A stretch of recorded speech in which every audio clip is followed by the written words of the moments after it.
16వ శాసనసభకి ఏకగ్రీవంగా ఎన్నికైన సభాపతి శ్రీ చింతకాల అయ్యన్న పాత్రుడు గారికి హృదయపూర్వక నమస్కారాలు, మీకు శుభాకాంక్షలు. ఇది నేను మొదటిసారి అసెంబ్లీలోకి అడుగు పెట్టడం. ఇలాంటి సుదీర్ఘ రాజకీయ అనుభవం ఉన్న దాదాపు 7 సార్లు ఎమ్మెల్యేగాను, ఒకసారి పార్లమెంట్లో అడుగుపెట్టిన మీకు, Panchayati Raj, technical education, forest, R&B అనేక మంత్రిత్వ శాఖల్ని సమర్థవంతంగా నిర్వహించిన మీకు ఈ సభాధ్యక్షుడు, ఈ స్పీకర్ స్థానంలో కూర్చోవడం నాకు చాలా ఆనందంగా ఉంది. ఇన్ని దశాబ్దాలు ప్రజలు రాజకీయ జీవనంలో ఇన్ని దశాబ్దాలు ప్రజలు మీ వాడి వేడి చూశారు. మీకు కోపం వస్తే ఋషికొండను చెక్కినట్టు ప్రత్యర్థులకి పదునైన ఉత్తరాంధ్ర యాసలో గుండు కొట్టేస్తారు. నాకు ఒకటే బాధేస్తాం సార్, ఇకపైన మీకు తిట్టే అవకాశం లేకపోవడం. కానీ ఇక మీద సభలో ఎవరు తిడుతున్నా దాన్ని ఆఫ్ చేసే బాధ్యత మీ చేతిలోనే ఉంది. మీరే మైక్ ఆఫ్ చేయాలి.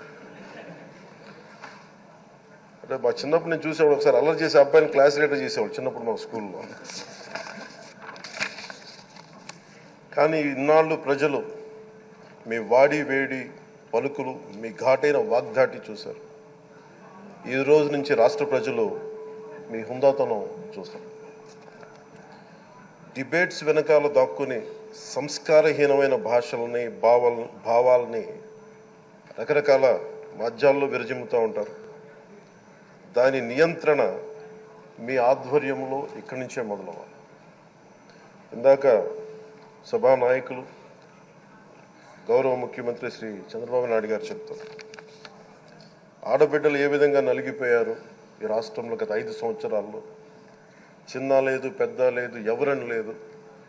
ఎవరన్నా సరే ఒక మాట మాట్లాడితే వాళ్ళు వ్యక్తిగతంగా దూషణ, సోషల్ మీడియాలో వాళ్ళని క్యారెక్టర్ అసాసినేట్ చేయటం, వాళ్ళు పెద్ద నాయకులు కావచ్చు, కార్యకర్తలు కావచ్చు, లేదా వాళ్ళకి ఎదురు తిరిగి ఒక ఒపీనియన్ చెప్పి ఎవరైనా సగటు మనిషి కూడా కావచ్చు, అది ఇక్కడతో ఈ రోజు నుంచి ఆగిపోవాలి అధ్యక్ష. అది మీ ఆధ్వర్యంలోనే మొదలవ్వాలి. గత ప్రభుత్వం తాలూకు సభ జరిగిన విధానం చూస్తే ఈ వ్యక్తిగత దూషణ ఇవన్నీ చాలా ఇబ్బంది పెట్టే ప్రజలు. ఈ రోజున వాళ్ళకి 11 సీట్లకు పరిమితం అయ్యారు, ఈరోజు లేరు, ధైర్యం లేదు వాళ్ళకి. విజయాన్ని తీసుకోగలిగారు కానీ ఓటమిని కూడా ధైర్యంగా కూర్చుకునే వాళ్ళకి స్థాయి లేదు, వాళ్ళకి పారిపోయారు ఇక్కడి నుంచి. భావంలో ఉండే తీవ్రత భాషలో ఉండాల్సిన అవసరం లేదు. భాష మనుషుల్ని కలపడానికి కానీ విడగొట్టడానికి కాదు. భాష విద్వేషం రేపడానికి కాదు, పరిష్కరించడానికి. ఎంత జటిలమైన సమస్య అయినా, భయంకర సమస్య అయినా చర్చల ద్వారా పరిష్కరించుకోవడానికి కానీ వివాదం సృష్టించడానికి కాదు. ఈ సభ ఉన్నది అందుకు. కానీ మనం చూసింది వాళ్ళ దగ్గర నుంచి బూతులతోటి, వ్యక్తిగత దోషులతోటి రాష్ట్ర పురోభివృద్ధిని ఆపేశారు. అలాంటి సభ కాకుండా ఇందాక మన పెద్దలు శ్రీ గౌరవ ముఖ్యమంత్రి చంద్రబాబు గారు చెప్పినట్టుగా ఇది భవిష్యత్తుకి ఇది ఒక ప్రమాణం అవ్వాలి. 2047 వరకు ఇంత అద్భుతమైన స్థానంలో మనకి ఆంధ్రప్రదేశ్ తెలుగు జాతి ఉన్నత స్థాయికి వెళ్ళాలంటే ఈరోజు మనం వేసే ప్రతి అడుగు అది భవిష్యత్ తరాలకు ఒక నిర్దేశక ఒక టచ్ స్టోన్గా ఉండిపోవాలి, గిట్ రాయిగా ఉండిపోవాలి. ఈ రోజున ఈ సభలో ఉన్న గౌరవ సభ్యులందరూ చట్టాలు చేయడానికి ఉన్నారు, చట్టాలు ఉల్లంఘించడానికి కాదు. విభేదించడం అంటే ద్వేషించడం కాదు, వాదించడం అంటే కొట్టుకోవడం కాదు. ఇవన్నీ విభేదించడం, వాదించడం ఇవన్నీ ప్రజాస్వామ్యానికి చాలా మౌలికమైన పునాదులు. ఆంధ్రప్రదేశ్ ఆవిర్భావం జరిగి అసలు భాషా ప్రయుక్త రాష్ట్రాల ఆవిర్భావమే మన ఆంధ్ర రాజ్యంతో మొదలైంది. అమరజీవి పొట్టి శ్రీరాములు గారి బలిదానం మీద మన రాష్ట్రం పుట్టింది. 56 రోజులు తిండి తిప్పలు తినకుండా నరకం అనుభవిస్తూ ఆయన బలైపోయారు. ఆయన మరణానికి చేరువవుతూ ఆమరణ నిరాహార దీక్ష చేసిన ప్రతిరోజు మనకి దాదాపు ఈ సుదీర్ఘమైన 6 దశాబ్దాల కాలం 1.5 సంవత్సర కాలం అంటే ఆయన ప్రతిరోజు చావుకి చేరువవుతూ భోజనం లేకుండా ఆయన గడిపిన ప్రతిరోజు మనకి 1.5 సంవత్సర కాలం. అలాంటి నేపథ్యంలో అలాంటి మహోన్నతుడు శ్రీ పొట్టి శ్రీరాములు గారి త్యాగాన్ని కనుక మనం ఈ సభలో ప్రజా సంక్షేమం కోసం మాత్రమే చర్చలు జరగాలి, వాదోపవాదాలు హద్దులు దాటకుండా ఉండాలి, వ్యక్తిగత దూషణకి తావివ్వకుండా ఉండాలి.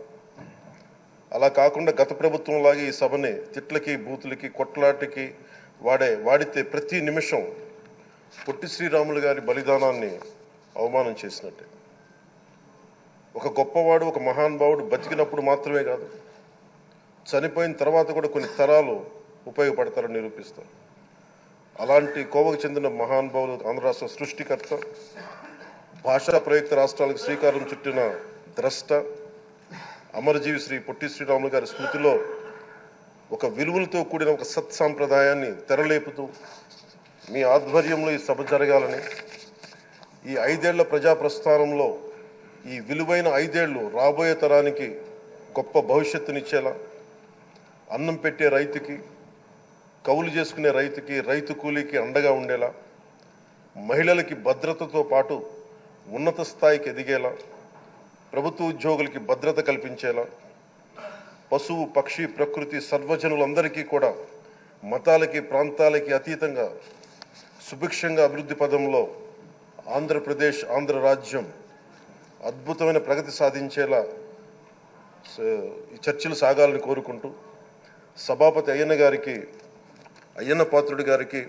మీ ఆధ్వర్యంలో ఈ సభ ఒక సరికొత్త సాంప్రదాయానికి, సత్సాంప్రదాయానికి ఇది తెరతీయాలని కోరుకుంటూ మీకు మరోమారు శుభాభినందనలు తెలియజేసుకుంటాను.